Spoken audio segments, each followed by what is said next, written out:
ગુજરાતના પૂર્વ મુખ્યમંત્રી વિજય રૂપાણીની લાલકૃષ્ણ અડવાણી અંગે પ્રતિક્રિયા સામે આવી। અડવાણીજીને ભારત રત્ન એનાયત થવું એ ગર્વની વાત ગણાવી છે। અડવાણીજીના નેતૃત્વ નીચે કામ કર્યું અને મારા માટે તે ગર્વની વાત છે। લોકશાહી બચાવવા અડવાણીજીએ 18 માસ કારાવાસની સજા પણ ભોગવી હતી। મારા ઘરે અડવાણીજીએ ભોજન પણ લીધું હતું। આ પ્રકારે તેમની પ્રતિક્રિયા સામે આવી છે।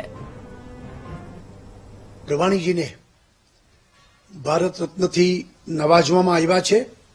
આપણા બધા માટે ખૂબ આનંદ અને ગૌરવની વાત છે, કારણ કે અમે બધા કાર્યકર્તાઓ જેમના નેતૃત્વ નીચે કામ કર્યું એવા અમારા નેતાઓને જ્યારે ભારત રત્ન મળી રહ્યું છે તો અમને એ વાતની ખુશી છે કે દેશ માટે પૂરું જીવન સમર્પિત કરી અને રાષ્ટ્ર માટે જે સેવા કરી છે એ વાતને આજે બધાએ સ્વીકારી છે।